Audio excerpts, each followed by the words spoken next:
Welcome to part 2 of our week in Introduction to Corrections.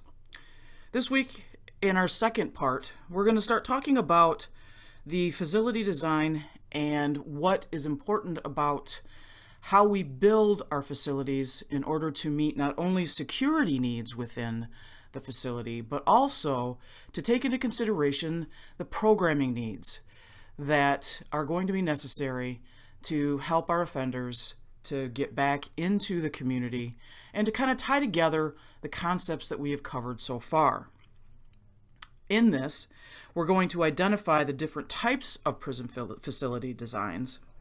We're going to look at the idea behind the Supermax prison, look at examples, and also the constitutional issues that have come up since the introduction of the Supermax facility and why they are important. We're going to look at the Americans with Disabilities Act and the impact that needing to comply with that has on facilities within the corrections landscape. We're going to discuss various features that have to do with the perimeter of our facilities and how these features can be used to improve that perimeter security. Then we're going to look at how we can improve the interior or internal security within the confines of the cells and day room areas. We're also going to identify and look at the importance of the auxiliary programs that are inside the prison and what that means as far as the importance to the security of the facility, and then look at any of the technological developments as we work into the 21st century. So we have a lot to cover within this chapter, so we're going to get started with Chapter 7 on facility design to meet security and programming needs. When we talk about the importance of how a prison is going to be designed, built, and envisioned for the needs of the community as well as the needs of the offenders, staff, and people working inside, we have to look at the importance of the physical plant, the design, and what is the most important things that are going to be accomplished. So we have to look at the general organizational climate and the operations that you hope to accomplish within that facility. Because once you have decided to build a certain type of prison, which we'll talk about in just a little bit, how you operate that prison is going to be impacted by how you build your prison. And so the things we're going to touch on as we work through this lecture are going to have to deal with the physical design and the importance of how you are going to build your structure, and then the physical features that you put inside that prison and in how you make it look, because that's going to bring about how you are going to construct your organizational climate, how you are going to project not only to the community but to your offenders, to your staff, and to your civilian employees, how you want that facility to be run and operated. So as we move forward, those are some of the most interesting facets of what we're going to be dealing with as we work through the evolution of facility design. And we're going to start by looking at how historically these facilities were built. When we look at the history of prison development over the course of several centuries, even a half a millennia, we have to accede to the fact that we, as not only a nation but a world, have really seen prolific development within how we build our prisons and how we develop what we're trying to accomplish. This is because how prisons have evolved, especially over the time that the United States has existed, but also the evolution across the world, is because of how administrators and managers have not only looked at what resources were available, but also those who were actually building the facilities that were necessary to house our offenders and the people that were going to be in there. Now, we talked about in chapters 1 and 2, when we talked about the history as well as our philosophies of corrections, what we talked about was from the earliest times of prison development, from the beginning of Mamertine prison in Rome, where they used what was available to them based on availability of resources at the time, which was basically the sewers of Rome at that time, to what we see in prison construction now. We have seen a huge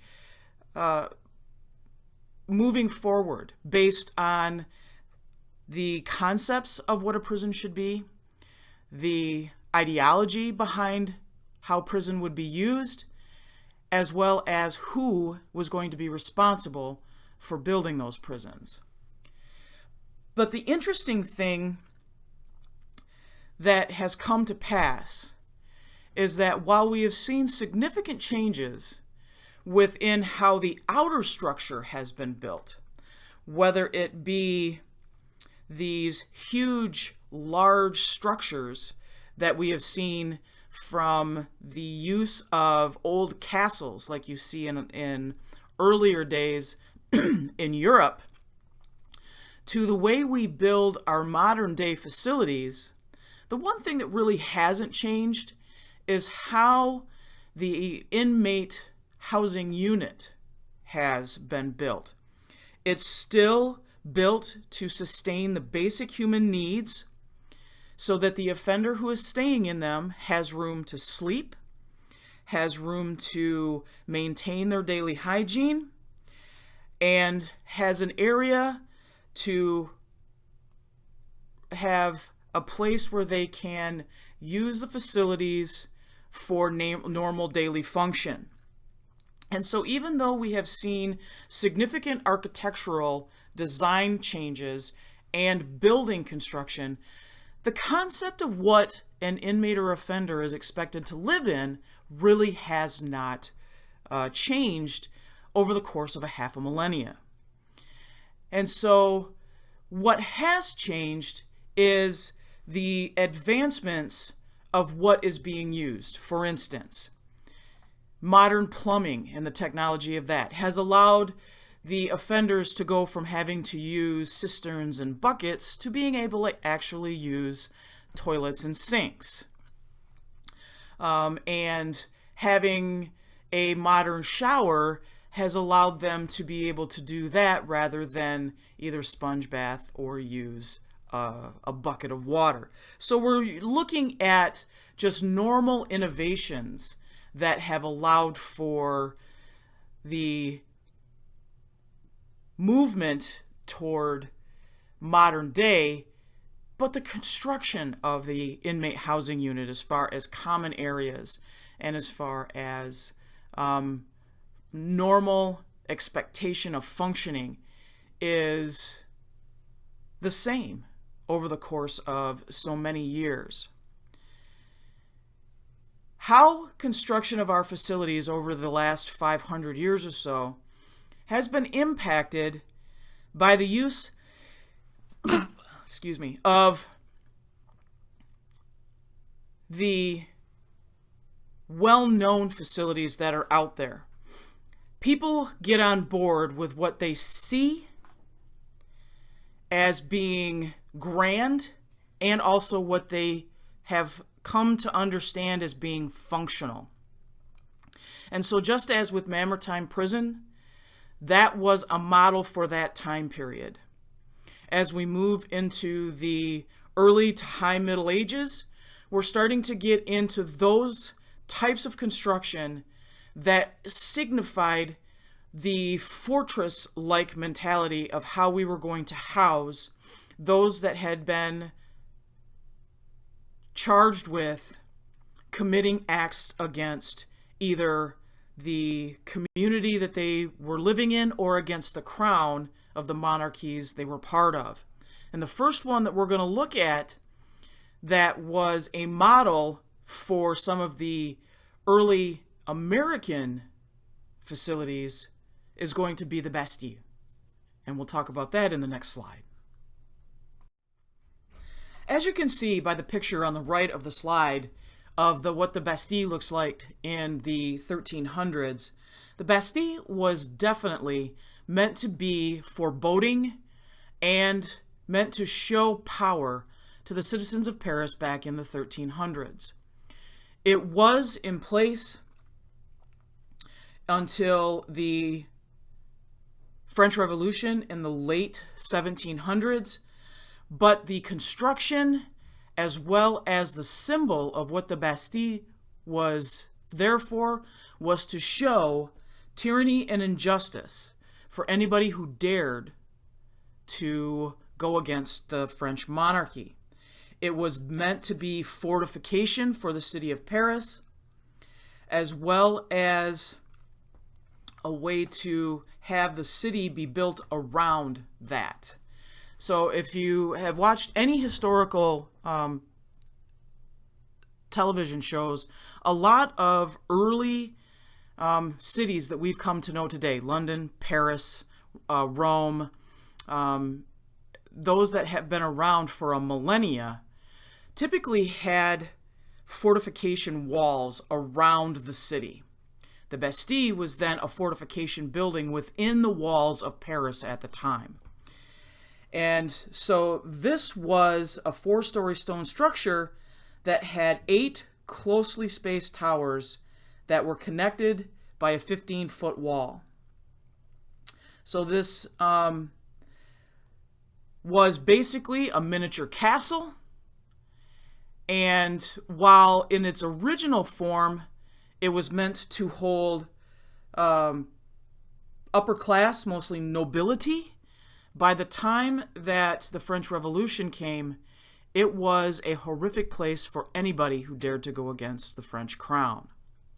The importance for us in talking about how it impacts prison facility and design, when we as a country started to look at how we were going to embrace incarceration as our principal way of corrections, one of the first prisons to be built was Western State Penitentiary in Pittsburgh.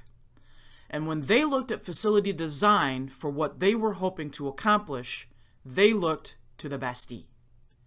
And so they looked to that fortification, that way to look at the foreboding, absolute security that you would need in order to maintain the symbol of how you handle those who commit acts against the community and against the states and against the nation. And we'll look at our Pennsylvania systems again with the fact that they use the Bastille as a blueprint next. If you recall from chapters 1 and 2, you recall that we talked significantly about the Pennsylvania style of prison systems. At the time, Pennsylvania was a leader in construction, development, and organization of how they wanted their prisons to be built, how they wanted it to look, how they wanted it to operate. Western State Penitentiary was built first on the blueprint of the Bastille. The principle, of course, was solitary confinement, which was that organizational ideology in the system of corrections. What they found, though, was that with that solitary confinement, with the fortress-like Bastille design, is it necessarily was not the best way to run it. And so by the time they operated and built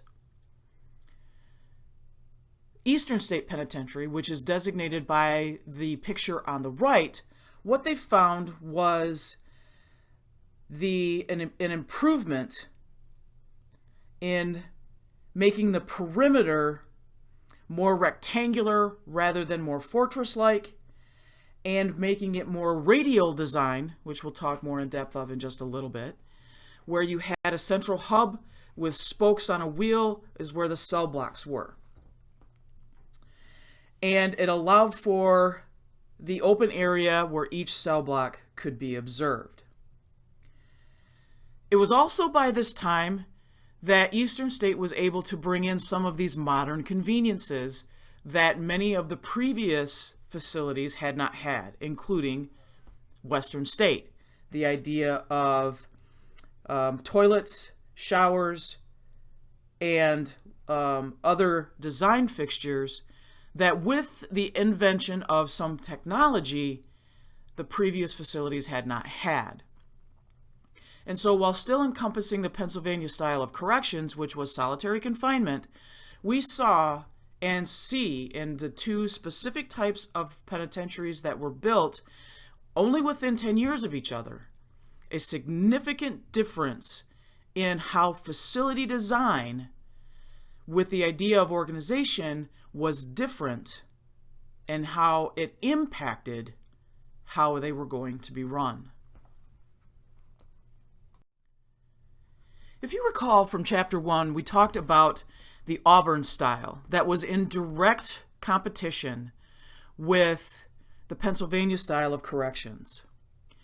The idea behind the Auburn style was that its physical design was very different from that had been established by the Pennsylvania style of corrections. The New York style, or the Auburn style of corrections, utilized two back-to-back rows of what we call multi-tier, which means they were one on top of the other, and rather than spokes down a hallway, they would be back-to-back so that the inmates couldn't see each other. They would be looking out. And therefore, they were aligned on the physical plant design in a straight, linear design. They were very small as opposed to the Pennsylvania style. Remember, with it being solitary confinement in Pennsylvania, everything had to be confined in that one cell. The inmate had to be able to do everything in that one cell. And so it had to be large enough to be able to hold the inmate's working station, the inmate's living station, the inmate's praying station. It had to allow them to have an outdoor rec. And so it was long, it was wide, it was tall, it had the ability to show a little sun. With the Auburn style of plant and physical design, there was not solitary confinement. They lived by the congregate system. And if you recall from Chapter 1 and 2, that idea was that they were all allowed to be out to work on a common manufacturing or work goal and were only in their cells at night. So with this goal, the idea was you could build more cells, put them back to back in a linear style, and therefore they didn't need all that much room. This design is known as the telephone pole, in that the way that it was designed, because you were going up rather than out, is it required officers to climb. If they were on the bottom floor, they could walk around the common area. But if you had to go and check on the inmates on the upper tiers, it required that the security checks had to be done by going up to the tier and walking in front of the cell. Otherwise, you couldn't see the inmates from the bottom. It has not been used in construction in a very long time, but it was used if you remember, Auburn opened up in 1816. That style of prison design was used through the construction of many prisons, such as San Quentin, and many prisons as we moved our country west. So we see now what the accomplishment of trying to use facility plant design for organization and security issues in these two contrasting styles. One style that was not used predominantly but came to the United States back in the late 1700s was known as the panopticon. The panopticon came as a design from Jeremy Bentham, who I mentioned in chapters 1 and 2, who gave us philosophies, part of the classic criminology model of the hedonistic calculus. That was not his only contribution to corrections, in that he was an architect, and he came up with the idea to allow security personnel to observe the inmates without them being able to tell that they were being observed. Shown here on the right of your slide from a clear picture of a still standing prison that's used today, which is Stateville Correctional Facility in Illinois. The idea is that the cells face each other from across a wide circular space. The observation post is at the center of the structure as it's shown in the picture, and then the individual cells have thick masonry perimeter walls with very narrow windows. It does not allow for the inmates to be able to see the outside. Some of the issues that happens is if the security staff has to reach the observation post or a nearby cell block, it's going to take time. It allows for significant issues with responding to emergencies, or if the inmates actually get a hold of that area, it can be overtaken and non-responsive. So those were the three significant types of early construction. Some was taken on earlier blueprints of what could be accomplished and what was being used in Europe and what seemed to be a good philosophy to use. Some was improved on that original idea. Some had new ideas and constructed on what was the organizational ideology. And some came up with their own architecture and what they were hoping would be the best way to observe and keep secure the inmates within their facilities.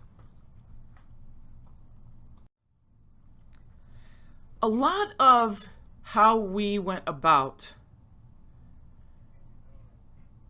building prisons, securing our inmates, observing our inmates, really didn't change until we had a rather significant inmate disturbance riot in the early 1970s. When the Attica prison riot happened in New York, the corrections administrators, those involved in corrections research, philosophers, educators, started to get together and look at what could be done to take some of the conditions that actually contributed to the Attica riot and minimize how that could ever happen again.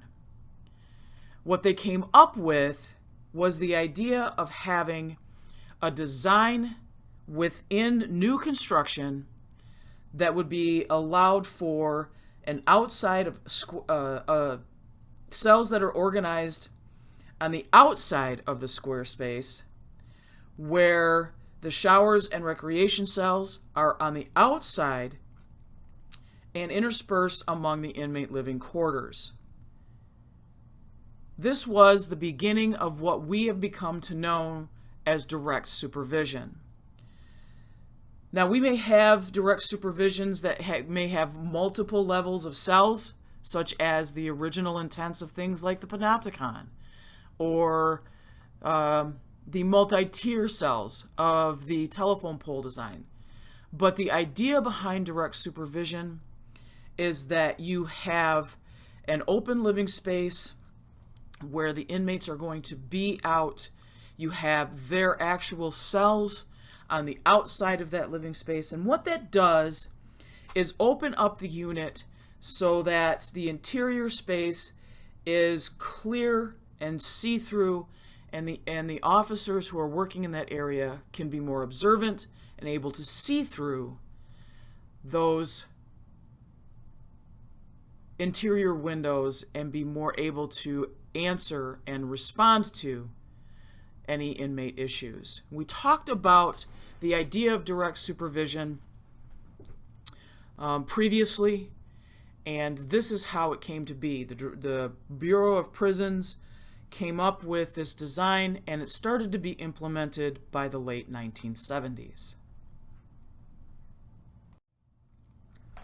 When we look at modern prison design, what we look at for the security is that it's broken up into three major types of security. And we're going to take a minute and look at these types of security designations.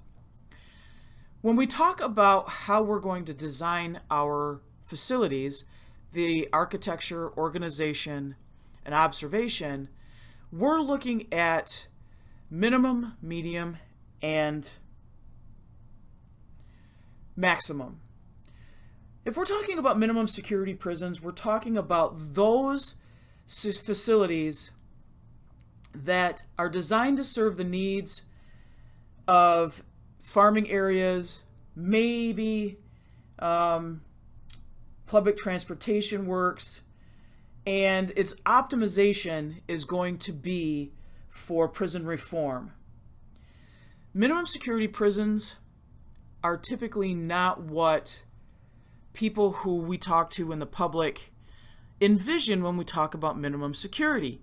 You mention prison, they automatically go to what we're going to talk about in a little bit, medium or maximum security prisons. They see things that have been built in the past, such as Eastern State or the Bastille or anything they've seen on television. When minimum security prisons are constructed and are designed and are put together, they are put together with the ideology that you're working at rehabilitation, you're working at community service, you're working in areas where you're putting your least restrictive inmates in that area, and don't necessarily need a high level of staffing. So you're going to have minimum security facilities that will look like small camps. You're going to have them look typically like maybe college campuses, prison farms. If you're down in the southern area, that is very popular down south, are plantation or prison style farms.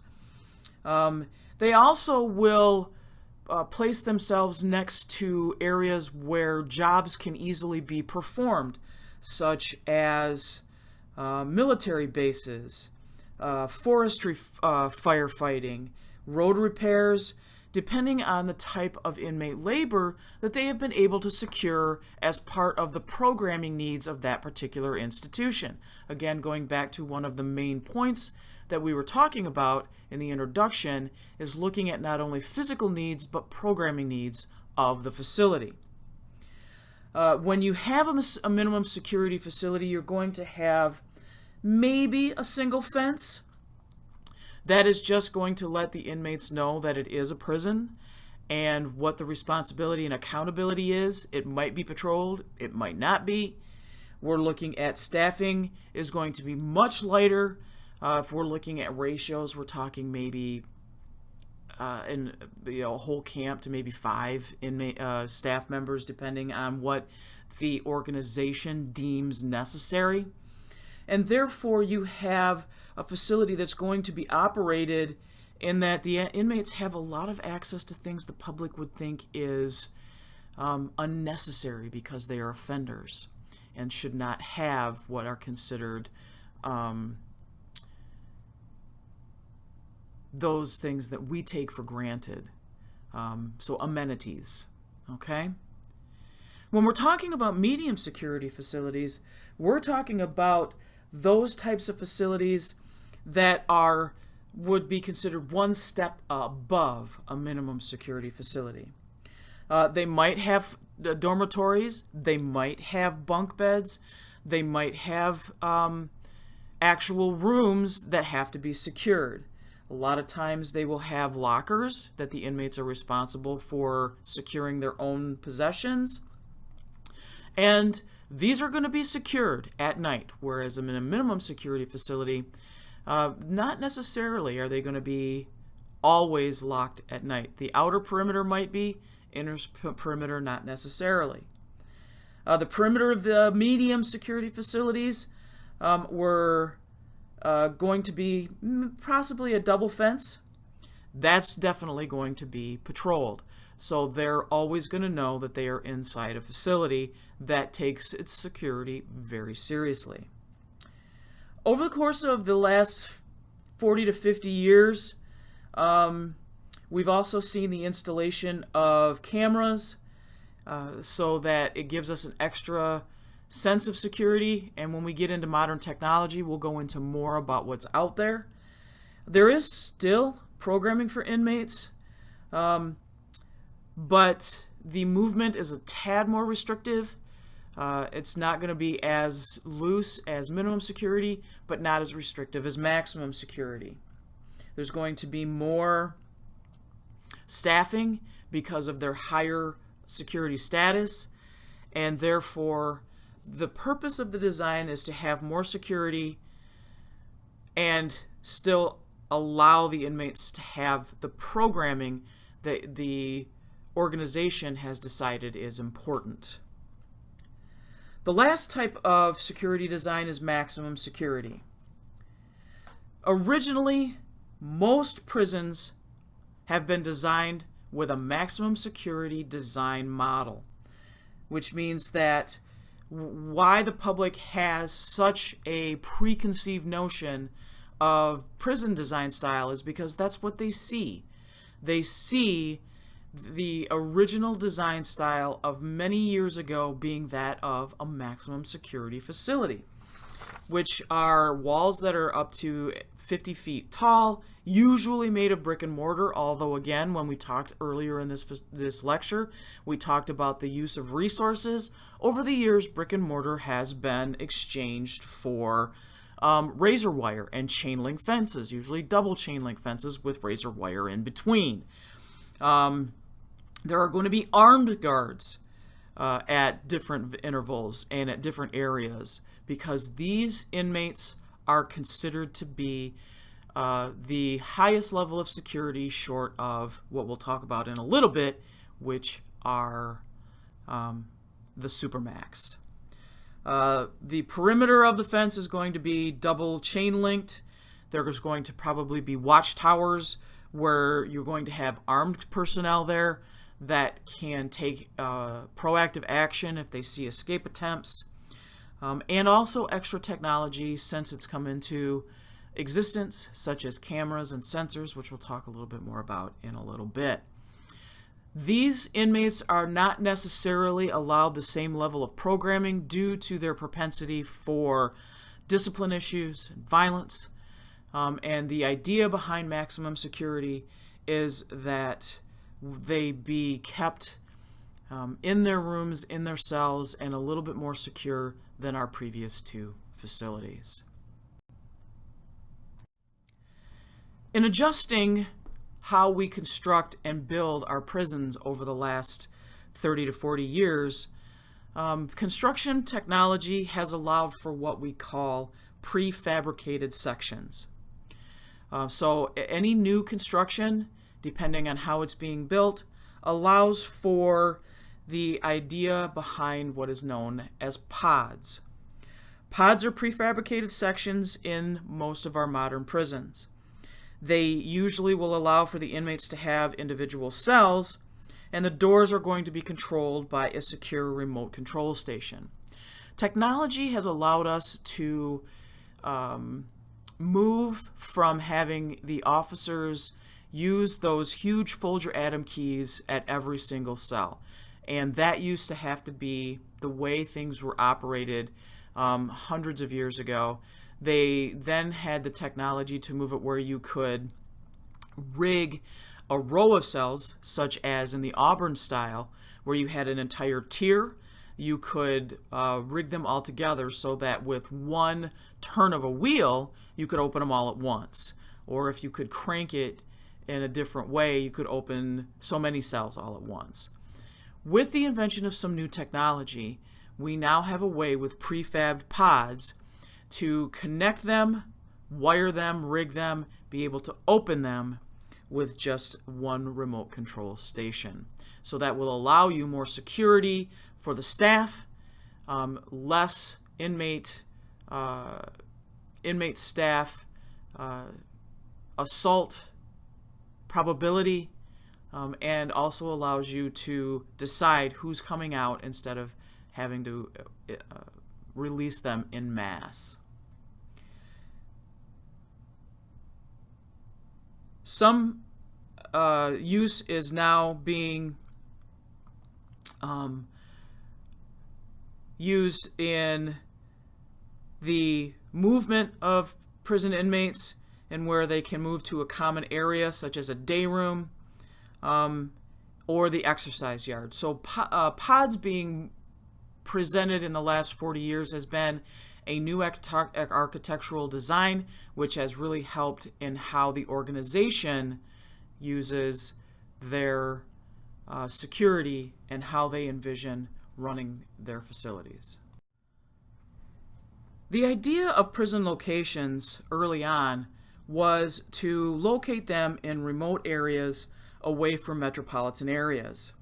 This was especially true if you were in a geographical area that relied heavily on agricultural, farm, or lease agreements that relied heavily on prison inmate labor.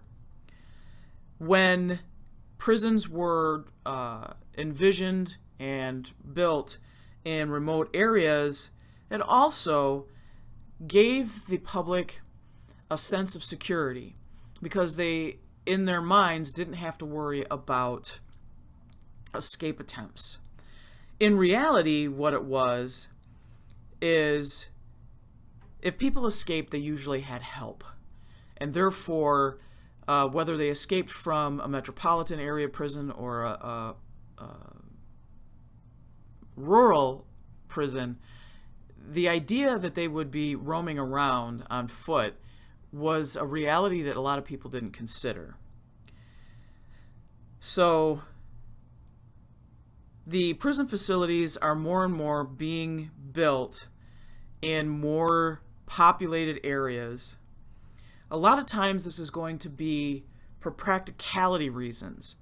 You need to be able to have and keep in mind issues that we talked about when we talked about legal rights, which is medical needs, specialized services, and so to have prisons in an area where they can easily access hospitals or other services are only going to make things easier from an organizational standpoint. And so prison locations have evolved over the last 40 years or more, and therefore the people who are making the decisions on where prisons should be built are keeping this in mind. It also depends on how welcoming a community can be, in that some communities welcome having a prison in their community. It brings in revenue, it brings in more business, but also it can bring in more issues, more problems.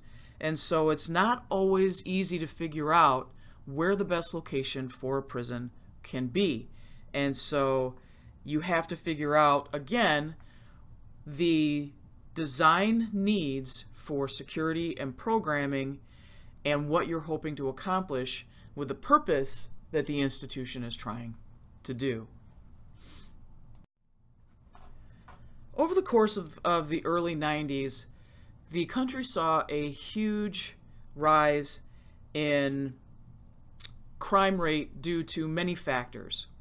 There was a significant rise in our drug offenders due to an influx of crack cocaine and cocaine, which created a huge viable atmosphere for gangs and gang violence and gang warfare.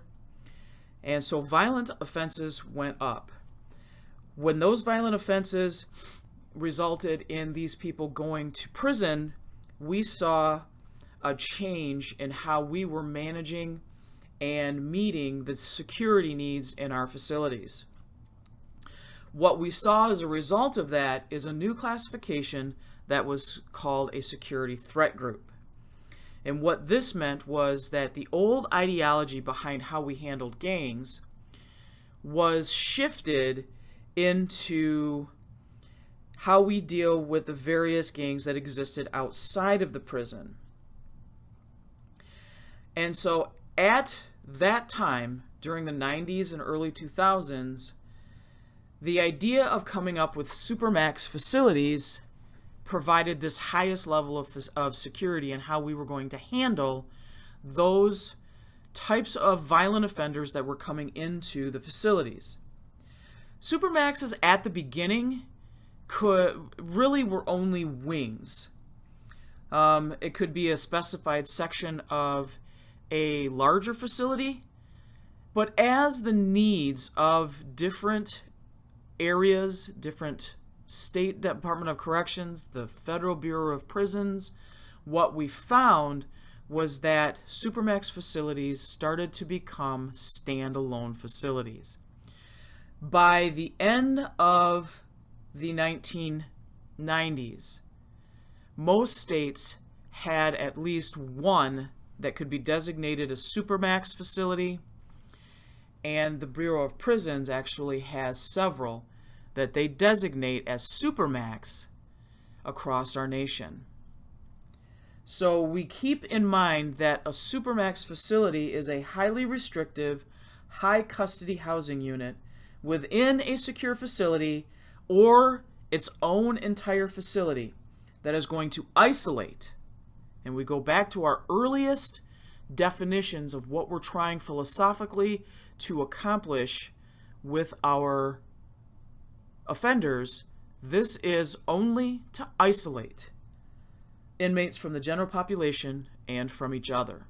So now we're going to take a look at how we have transformed this idea of the supermax into reality with some of our best known. The picture on the right is Alcatraz. If you are ever in the San Francisco Bay Area, you will see it from the shores. And while it was used back in the early 1900s as a standalone facility to house what at the time was considered the worst of the worst, the old gangsters of that era, it was never labeled a supermax. Although by our definitions now, it is the United States' first supermax facility. Because the definition fits in that it was a secure facility on its own that isolated inmates from the general population. You can't get more any isolated than an island. And from each other.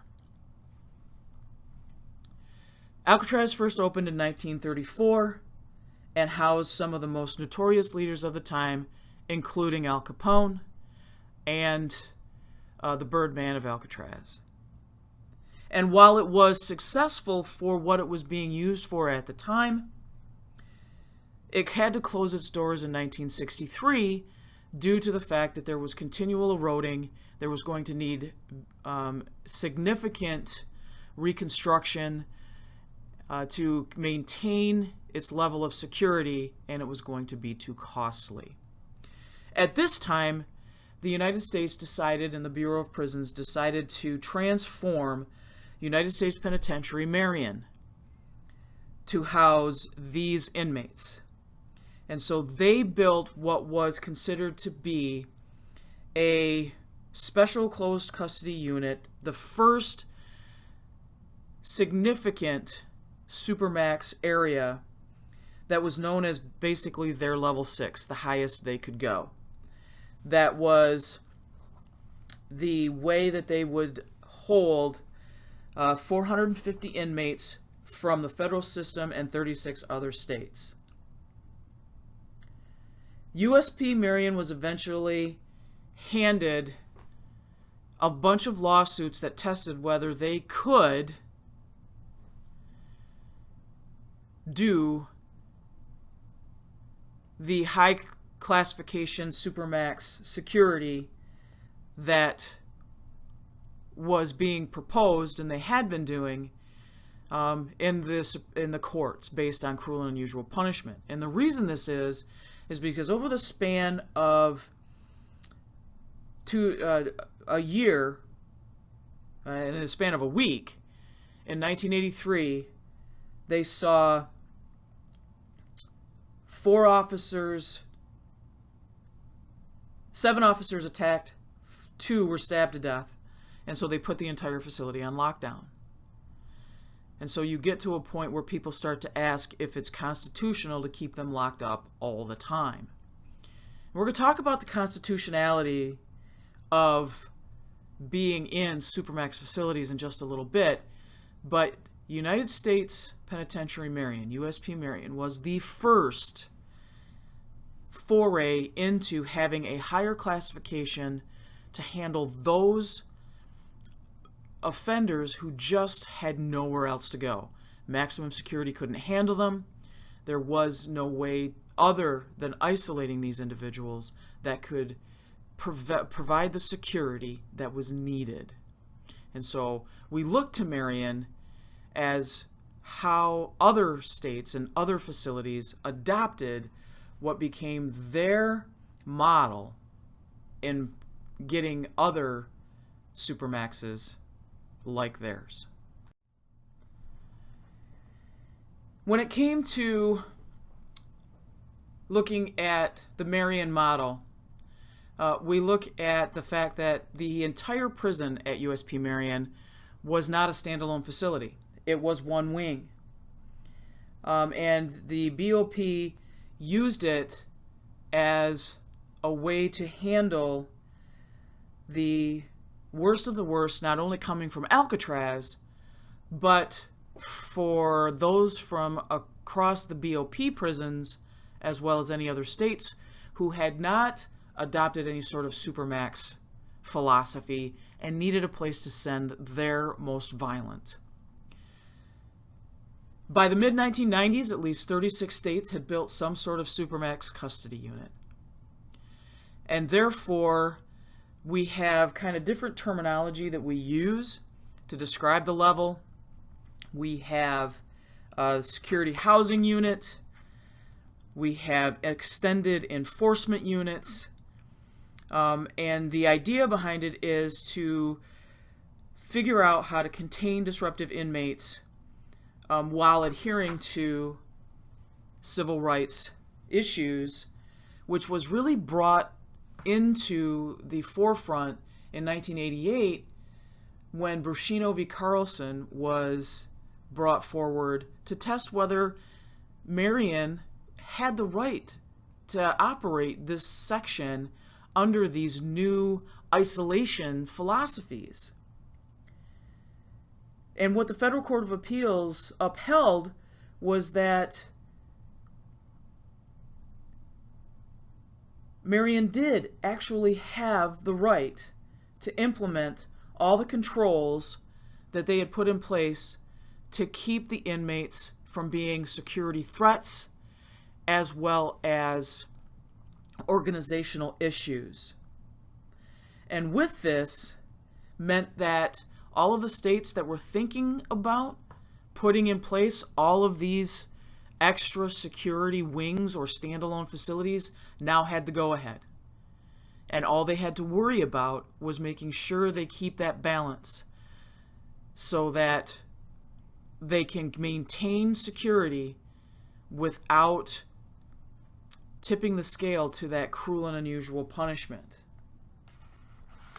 And so as we move forward, we're going to find that with 88 being that first ruling, with the installation of not only more supermaxes such as Pelican Bay in California and Corcoran State in California, we're going to look at what has truly become the standalone Bureau of Prisons Supermax. The next thing we're going to talk about is USP Florence AdMax. And this is known as the Alcatraz of the Rockies. And when we talk about them, now we're going to talk about more recent constitutional issues that we have to deal with. 1994 saw the opening of USP AdMax in Florence, Colorado. Marion, up until then, had only housed a section of its prison to house its Supermax. Building this particular area in Colorado meant that they were dedicating an entire facility to those inmates who were the worst of the worst in the Bureau of Prisons. Astronomically expensive at $60 million to build and $20 million a year to maintain, with a $40,000 a year per inmate cost. It is a phenomenally indestructible design where cells consist of bed, desk, stool, and bookcase, all constructed of reinforced concrete and cannot be moved. These cells are positioned so that inmates can't make eye contact with each other, and they do not have contact with anyone else, or minimal at best, and visits are non-contact. The idea behind this facility is one thing. They are to be isolated because of what they have done, and their idea of reformation is not even part of the equation. A couple of reasons why it is so expensive to maintain. Number one, you have to have the advanced security features. It's not just the fact that it's the brick and mortar construction, it's what they do in other technological ways to secure that facility. Also, having the additional staff and security, and the fact that these inmates will never be released. They are there, and they are there until they die. And so the staff-inmate ratio for Supermax and AdMax in Colorado is 4 staff members to every inmate. And they try and keep that as best as they can. You have those kinds of security measures in place, you are going to have a phenomenally expensive facility to maintain, and that is why it is one of the best constructed but most expensive to operate. So we talked about constitutional issues when USP Marion designated a Supermax section for their inmates back in the early 80s. The question of constitutional issues and cruel and unusual punishment came up again with the construction of AdMax in Florence. Because when you have somebody who's going to be in that kind of isolation for an extended period of time, what you'll find is they are going to start experiencing mental health issues, typically along the line of sensory deprivation, hallucinations, paranoia, heightened anxiety, and other issues that go with the fact that you have nobody but yourself to deal with.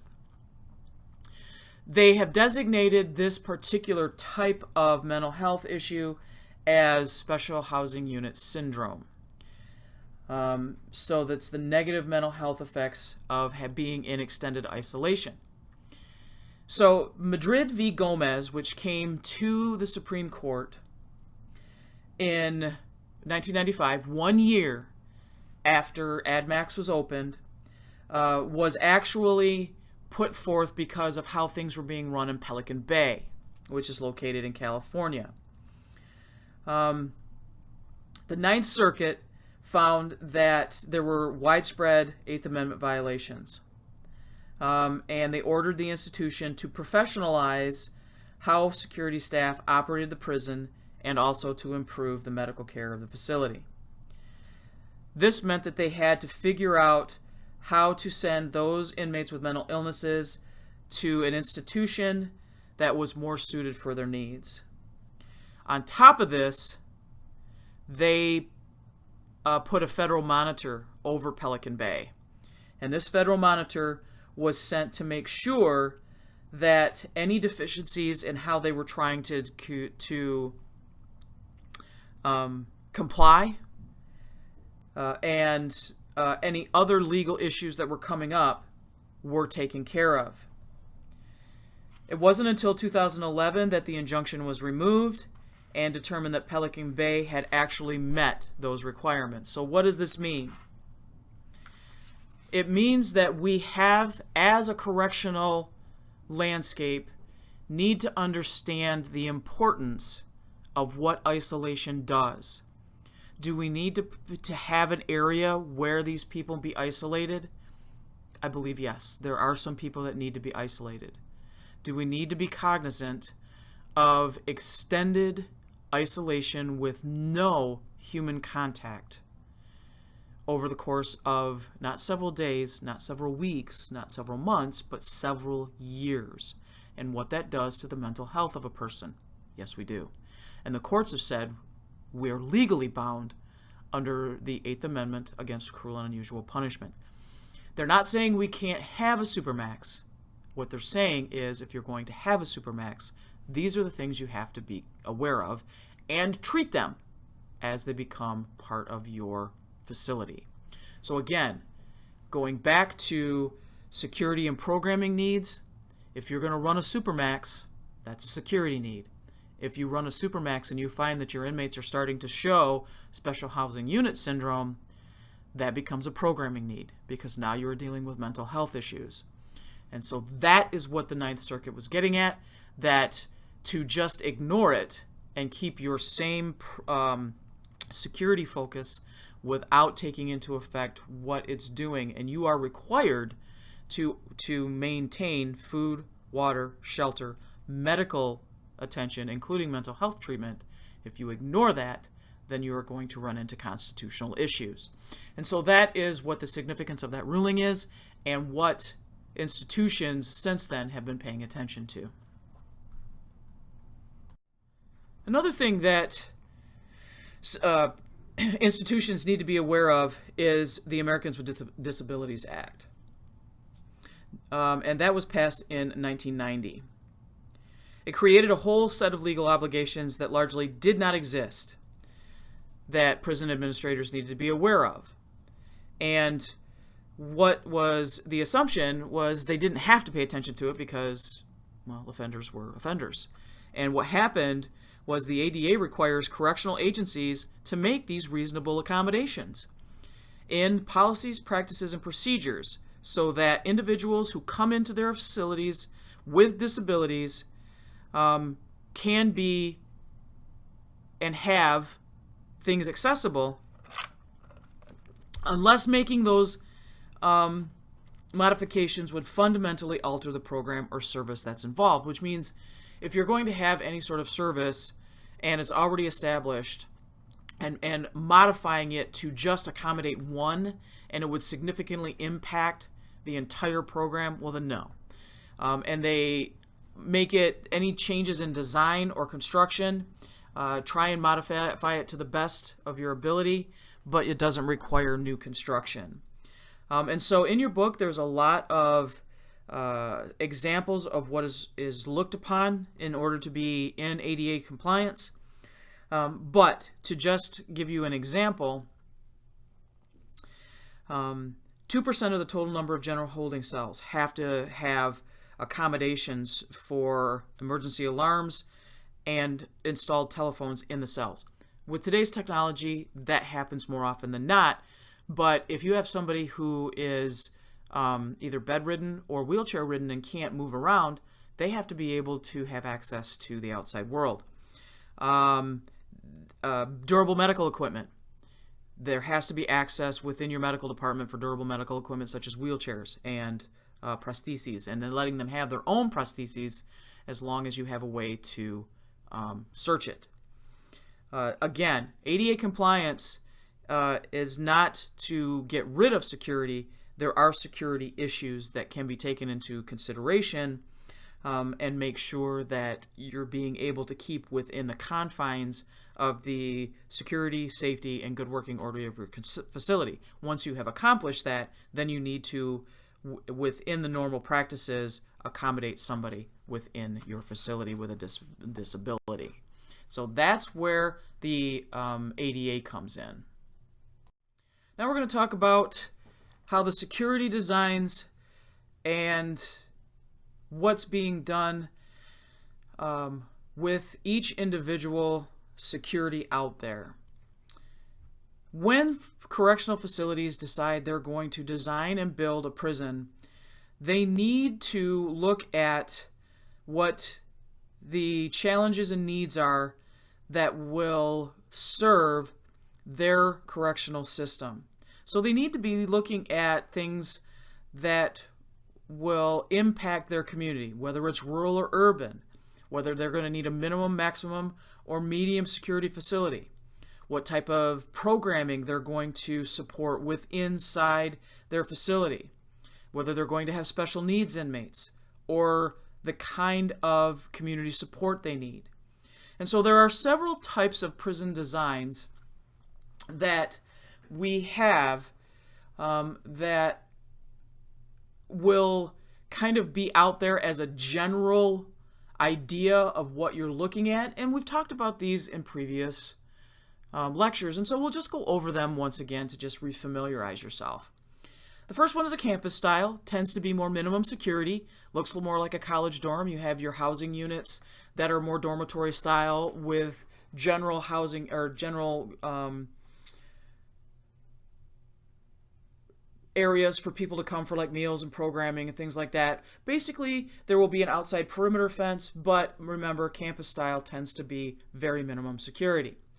The telephone pole, which we talked about as being the significant design style for Auburn, New York style back in the early 1800s and used through to the 1900s, where you have back-to-back multi-tiered cells. That requires that the officers have to walk up on the tiers in order to look in the cells. They can't look in the cells from the bottom floor. Then you have a radial style, which is the Eastern style penitentiary, where you have the central hub and the cell catwalks are like spokes on a wheel. Clusters tend to be rows of cells in different buildings. So it's a number of individual buildings that are interconnected.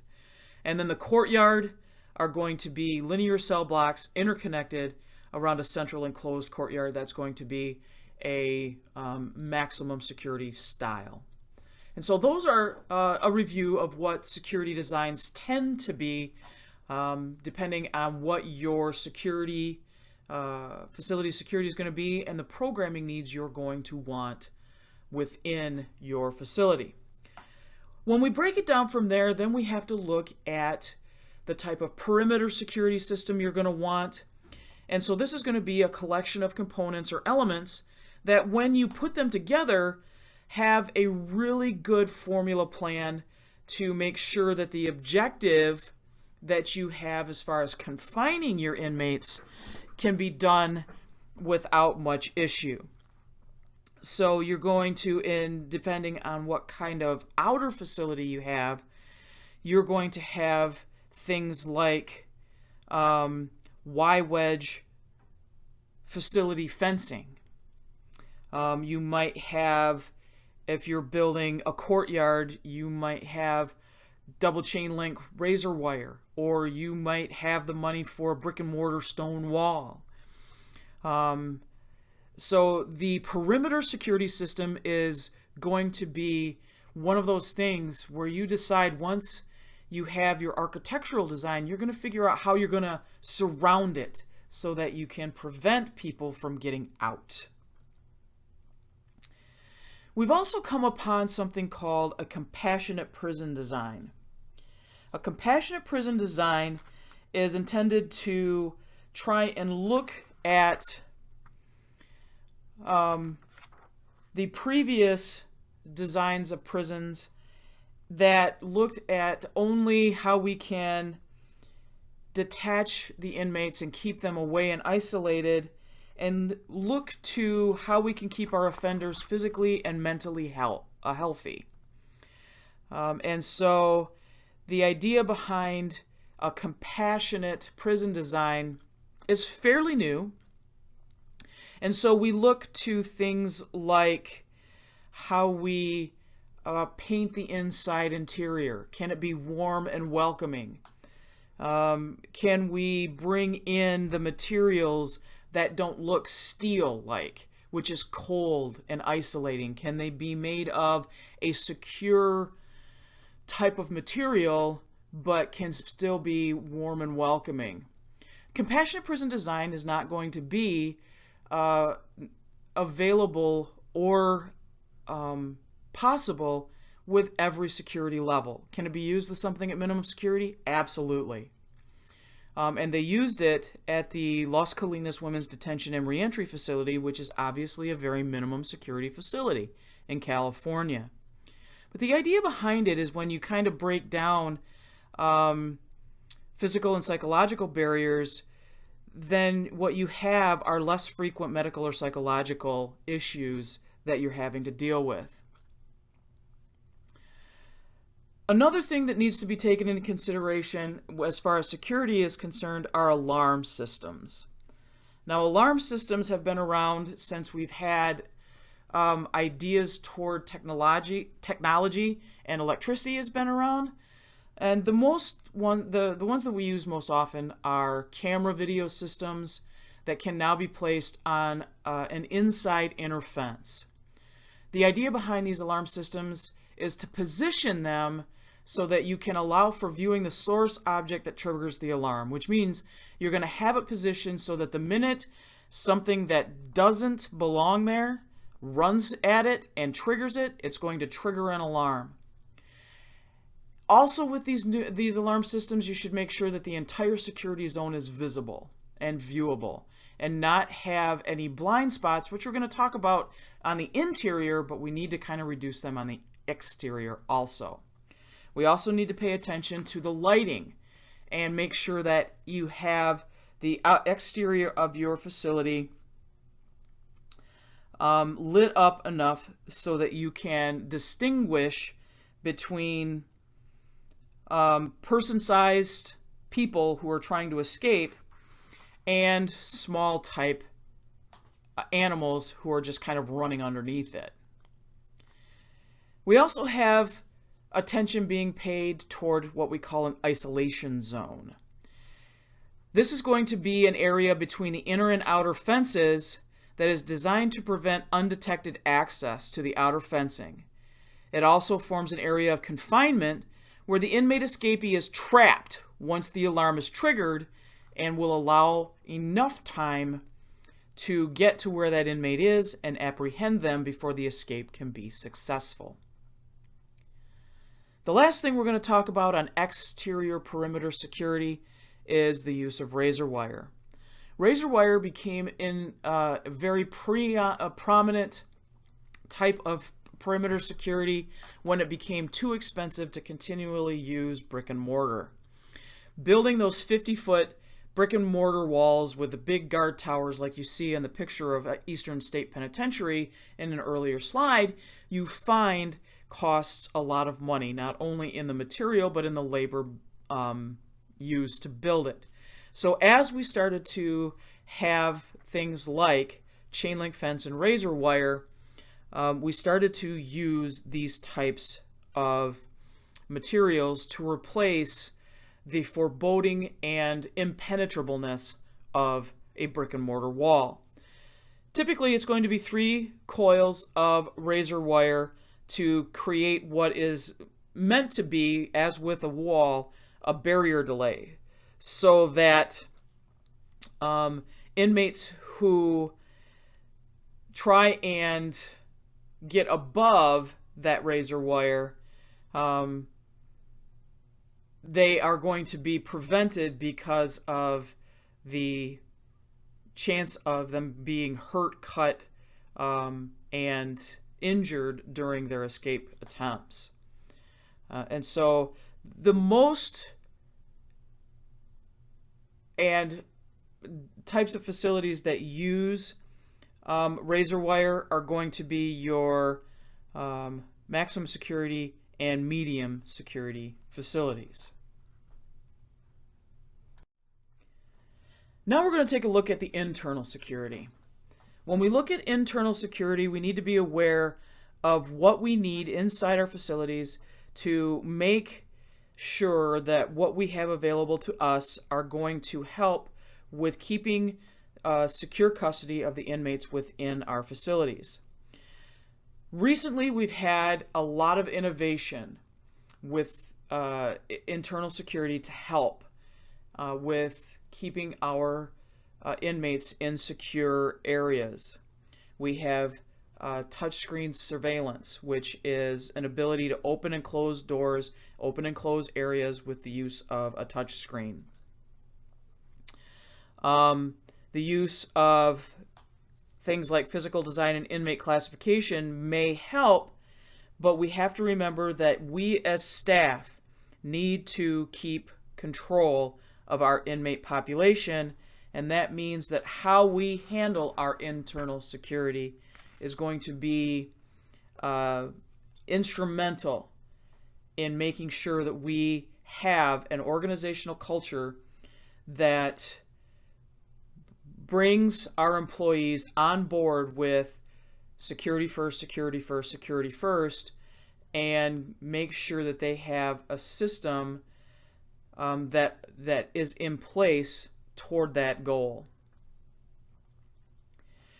And this means that we have attention to detail, situational awareness, hypervigilance, and being able to make sure that all officers are not going to become complacent as we work toward organizational security within our facilities. One of the things possible within our facilities is to make sure that we find and rectify and be aware of the blind spots that are going to be within our facilities. They occur when there's areas in the prison that are not easily viewed by security staff and by surveillance equipment. Again, this is making sure that as officers, we do not become complacent by relying too much on CCTV, by not doing complete block checks, by not getting up and walking around our duty stations and making sure that there is not a place or an area where inmates and offenders can be in areas that they think they can beat us and do things that could put us or other inmates in danger. And so we look to, and these areas can be wherever the physical plant of yours is. I know that in our facilities, this facility that I worked at, Kent County, we built a facility in 1992. It was considered to be, for that time, state-of-the-art. But what we found is huge blind spots. For architectural stability, we had huge pillars that had to be built. Behind those pillars are huge blind spots. We had three-quarter walls that allowed for privacy when people were in the day room, restroom areas. Those possessed blind spots. And so we had to be aware of where those spots were that were outside of our purview when we were up in our housing unit or down in the day room, and also were beyond the scope of our surveillance cameras. Every institution has them. We have to make sure we know what they are and what they can allow to make sure that we take into consideration the security issues that those could be bringing. Responsibility for facility security internally doesn't end with just the living areas of our inmates. There are so many facets that go into the different runnings of facilities across the United States that we have to take into the consideration that auxiliary are going to be those services that are central to the survival of the inmate population. These are going to be things like kitchen services and everything that goes into supplying 3 meals a day plus snacks plus commissary, canteen, running laundry, recreation, having religious facilities available. If you have a prison or facility that has maintenance and workshops, to have the tools available for them. So in the next couple of slides, we're going to talk about having the mindset for an internal security that deals with these auxiliary services within your prisons. Probably one of the most important areas as far as auxiliary services are concerned are going to be running your kitchen to feed your inmates 3 times a day, plus snacks if you're on a medical, some sort of medication or medical hold, and running the kitchen with everything that you need to run a kitchen. Prison kitchens can be a source for all kinds of contraband within a prison. Things like extra food, knives, utensils, bowls, drugs, anything like that can be taken and hidden and then moved back to the cell block. So it is important that a daily inventory of any utensil or anything that is used within the kitchen is taken in order to maintain safety, security, and control of that area. One of the things that most prisons do use is what they call a shadow board. And a shadow board is where they outline a pegboard of each individual piece utensil that is used, especially the knives, and that when one piece of utensil is being taken off that board, it's a way that they can keep track and a good inventory of where all of those utensils are. There's also using secure storage and making sure that whatever is kept in the storage facilities is locked up. And therefore, you can make sure that, number one, you are able to keep your food and mixers and anything that's used secured and locked, number one, so that you don't have people stealing food, which they will inevitably do, but also that you don't have an overrunning of vermin. Physical searches need to be done on inmates every day. Those that work in the kitchen need to be searched before they leave the kitchen and again when they get up to their housing unit. And staff must be trained on problematic foods, those that can create issues as far as not only being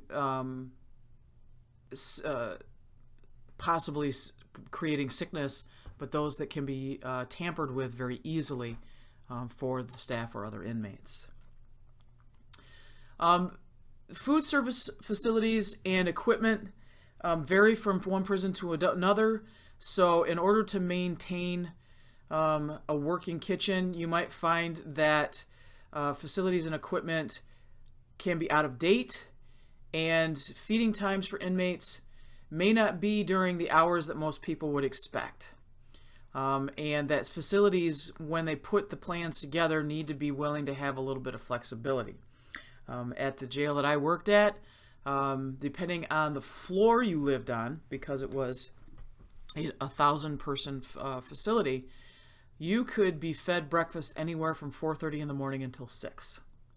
You could be fed lunch anywhere from 10:45 in the morning until noon, and be fed dinner anywhere from 3:30 in the afternoon until 5. If you're not used to eating at those times, it can be a little hard to get used to. And that meant that your cook staff was showing up at 2 o'clock in the morning to prepare breakfast. And so that is an issue that you have to learn to deal with. There's also going to be, depending on the security of your facility, areas that might require inmates to receive food on trays in their cells. And so that's going to require an assembly line working station to place food on cells, stack the trays, and then move them to the cell blocks. And so those are some of the issues that we have to deal with when it comes to kitchen service and facilities. And because it's such a preeminent part of a facility that can be an issue when it comes to security, we need to make sure that all of the staff is trained on the importance of maintaining security and safety in this area of our facility. The second most critical area is going to be laundry, because depending on the size of your facility, you are going to need to continually wash clothes and bedding. And therefore you're going to need staff available to not only supervise this, because they're going to need inmate help, but also make sure that you have heavy-duty washers and dryers that are working and kept maintained over the course of long-term use. And therefore, you're going to need a civilian staff to run the laundry, inmate staff to assist with the laundry, maintenance staff to keep the washers and dryers working and operating, and staff to maintain custody and control over the inmates. After that is done, you need to also keep products accounted for. So not having inmates or taking laundry soap away or bleach away or anything like that. All things that keep in mind security issues on things that we take for granted. And so laundry facility is the second most important thing behind the kitchen on maintaining security and accountability when it comes to the products that they have at their disposal. Recreational facilities within our prisons and jails may be controversial as far as people are concerned, because they don't think that inmates should have access to any exercise equipment or exercise period. But wardens and administrators really need to think about it as possible ways to handle behavior management. And so depending on the security of your facility, there are a lot of ways that recreation can be used as a way to handle how your inmates behave. If you have a minimum security facility, you can probably have something like an intramural sports or maybe arts and crafts. If you have a medium security facility, you might be able to allow individual exercising if you have a track available. If you have a maximum security facility or even a supermax, they might be walking up and down a concrete area or a cage all by themselves. But the idea of having it available and having that effective security maintenance is going to be the key to making it work and implementing it correctly to keep your inmates secure. With religious facilities, we have been shown time and time again through court cases that religion and impact of having religious facilities available is important based on the First Amendment cases that have come before us. Some prisons will have the ability to have actual set-about facilities that they can meet in. Most of the time it's within the facility itself, somewhere where there is a room or an area or a floor where they are able to designate that area for whatever religious faction is coming in at the time for the religious meetings or services that the inmates are requesting or have access to. So the administrators need to, when they're coming up with the facility design, make sure that they have this mapped out, designed meeting space for religious services, whether it's for Catholic Mass, Protestant services, or Jewish Sabbath, whether it's for Hindu meetings or Muslim prayer time. That has to be available for all religious factions that have inmates who wish to exercise their religion that has been given to them by our First Amendment. Most facilities, especially in the larger facilities, especially prisons, are going to have tool shops where they do a lot of work, whether it's vocational work or labor that they're doing for the state. But there's going to be machines that have tools available, whether it's something simple like screwdrivers or hammers, or whether it is major manufacturing areas that has arc welders and things like that. And so facilities that allow the inmates to have access to this equipment need to understand the security risks that exist. And the idea that inmates can use anything to morph into a weapon. And so the security risks that using tools can present needs to be taken into consideration. Doing something similar to the kitchen examples of a shadow board is used most often in tool shops also. Doing regular shakedowns, pat searches, both when they leave the work area and when they get back to the living area. But the tools always, always, always need to be accounted for. The last thing we're going to talk today about is the technology that we have started to see as we've entered into the 21st century. And it's really started to impact the world of corrections on a number of different ways. The first that it started to do, obviously, is impact how we surveilled our prisons, especially on the interior and exterior, in the ways such as cameras and fencing. We started to get things such as audio alarms and also electrical fencing and things like that. And with those inventions, we started to get ways that we could also ensure that escape attempts could be kept to a minimum if we could somehow electrify the offenses or send audible alarms through sensory fencing, something like an invisible fence that we use for pets. Only this would not shock them if it was an invisible sensory alarm, but if they touched the fence, sort of like an electrified fence. Those were some of the surveillance equipment that came about earlier in the late 20th century. Now what we're seeing is a lot of technology that's helping us on the interior. The progression of cameras that now has the resolution that makes it easier for us to identify things, people, areas, but how we identify inmates and how we do our day-to-day operations within the interior of our facility is where our technology seems to be leading us. And that's working on things like wristbands with barcodes that identifies the inmates that way.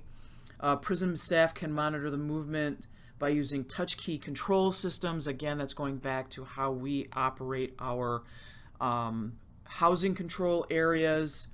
We have tracking technology for different areas, ways that staff can track how they do their day-to-day operations. And so we have a lot of ways technology is starting to move forward. And I think we're going to see it in two big areas as we move forward. It's going to be in biometrics, where we start using more of our biometrics for identification of inmates, as well as biometrics on how we document the officers doing their jobs, either through fingerprints, palm prints, and things like that. It's how technology is moving forward so that administrators can maximize how they allocate the resources of their employees.